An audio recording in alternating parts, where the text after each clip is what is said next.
வார்த்தையா முடிதுன்ற வார்த்தையை எனக்கு ஏசப்பா கொடுத்துருக்காரு. அதுக்கு நன்றி. எல்லாம் முடியுதுன்னு ஏசப்பா 6வது வார்த்தையா சொன்னாரு. அதுக்கான வசனத்தை நம்ம பார்க்கலாம். யோவான் 19:28. அதன் பின்பு எல்லாம் முடிந்தது என்று இயேசு அறிந்து வேத வாக்கியம் நிறைவேறத்தக்கதாக தாகமாய் இருக்கிறேன் என்றார். ஏசப்பா இந்த உலகத்துல 33 வருஷமா வாழ்ந்தாரு. உலக மக்களை ரசிக்க வந்தாரு.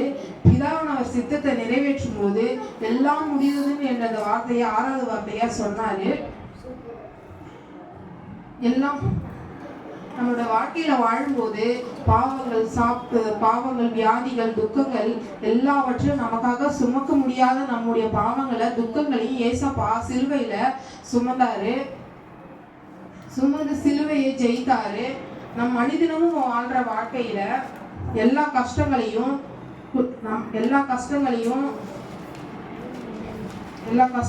எல்லாவற்றையும் ஜெயித்து முடிக்கணும். இயேசுவை போல நம்ம ஜெயித்து முடிக்கணும். எதாவது முட்டாள்தனமா முடிவெடுக்க கூடாது. ஏதாவது ஒரு மன கஷ்டம் வந்தா முறுமுறுக்க கூடாது. முறுமுறுக்க கூடாது. இயேசுவை போல தைரியமா ஜெயித்து முடிக்கணும். உலகத்துல நல்லபடியா வாழ்ந்து காட்டணும். நம்முடைய வாழ்க்கை எல்லாத்தையும், நம்முடைய பாவங்கள், சாபங்கள் எல்லாம் ஏசப்பா நமக்காக சுமந்துட்டாரு. அதுக்காக இந்த ஏசப்பாவாக நம்ம வாழ்ந்து ஜெயித்து காட்டணும். அதுக்கப்புறம் யாத்ராகமம் 15:22, 23, 24, 27வது வசனம் யாராவது ஒருத்தங்க வாசம். யாத்ராகமம் 15:22. இன்று மோசே இஸ்ரவேல் ஜனங்களை சிவந்த சமுத்திரத்தில் பிரயாணப்படுத்தினான். அவர் சூர் வனாந்திரத்துக்கு புறப்பட்டு போய் 3 நாள் வனாந்திரத்தில் தண்ணீர் கிடையாமல் நடந்தார்கள்.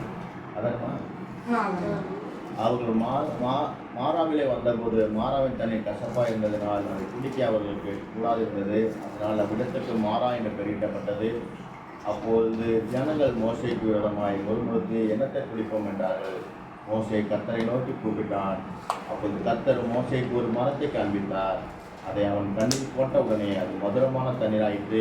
அவர் அங்கே அவர்களுக்கு ஒரு நியமத்தையும் ஒரு நியாயத்தையும் கட்டளையிட்டு அங்கே அவர்களை சோதித்து, நீ உன் தேவனாய் கர்த்தரை சத்தத்துக்கு கவனமாய் கேட்டு அவர் பார்வைக்கு செம்மையானவைகளை செய்து அவர் கட்டளைகளுக்கு செவி கொடுத்து அவருடைய நியமங்கள் யாவை கை கொண்டால் நான் எகிப்திற்கு வரப்பண்ண வியாதிகள் ஒன்றை உனக்கு வரப்பண்ணேன். நானே உன் பரியாதையாகிய கர்த்தர் என்றார். பின்பு அவர்கள் வேலிமுக்கு வந்தார்கள். அங்கே 12 ஏகத்துகளும் 70 பெருச்ச மரங்கள் இருந்தது.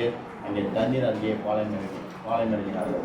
இந்த வசனத்துல என்ன சொல்றாங்கன்னா, பின்பு மோசே இஸ்ரவேல் ஜனங்களை சிறந்த சமுத்திரத்திலிருந்து பிரயாணப்படுத்தினான். அவர்கள் சூர் வனாந்தரத்துக்கு புறப்பட்டு போனாங்க. 3 நாட்கள் அங்க தண்ணீரே இல்லை. போகும்போது எல்லாருக்கும் தண்ணி தகமா இருந்தப்ப தண்ணீரே இல்லை.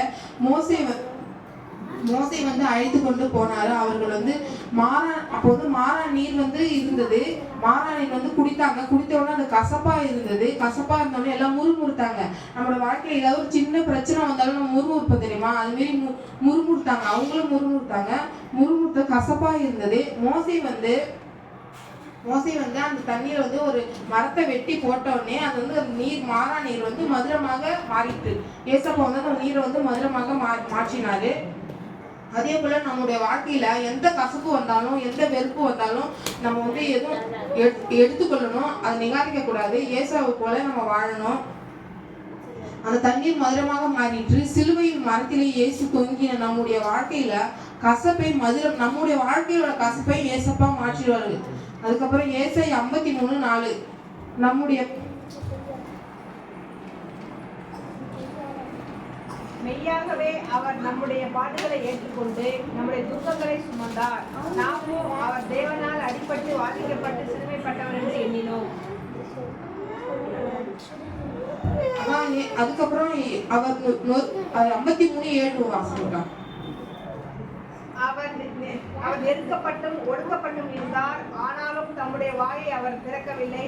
அடிக்கப்படும்படி கொண்டு போகப்படுகிற ஒரு ஆட்டுக்குட்டியை போலவும் தன்னை மயில் கத்தரிக்கிறவனுக்கு முன்பாக சத்தமிடாதிருக்கிற ஆட்டை போலவும் அவர் தம்முடைய வாயை திறவாதிருந்தார். நம்மள அடிச்சு அந்த நேரத்துல நம்ம என்ன செய்வோம்? அப்பா அம்மா நாயே கத்துவானோ. ஏசப்பா அதே போல நம்ம கத்தவே இல்லை. எதுக்காகவும் கத்தவே இல்லை. எல்லாம் முடிந்து என்று பிதாவின் இடத்துல ஒப்பு கொடுத்தாரு ஏசப்பா. நம்முடைய வாழ்க்கையில நம்ம வாழும்போது ஏசா போல சுவாபம், பாவம் எல்லாமே ஏசா போல இருக்கணும். நம்ம பாவத்தையும் தரித்திரங்களையும் எல்லாமும் ஏசப்பா நமக்காக சிலுவையில தொங்கினாரு. இயேசு போல இந்த உலகத்துல வேலை சம்பாத்தியம் குடும்பம் என்று இல்லாம நம்ம இந்த மாம்சக்குரிய வாழ்க்கையில வாழாம வேலை சம்பாத்தியம் குடும்பம் என்று இல்லாம இயேசுவை போல சுவிசேஷம் ஊழியம் ஏதாவது ஏசப்பாக நம்ம செய்து முடிப்போம். ஏசப்பாவுக்கு நன்றி. ஒரு பாடல் பாடி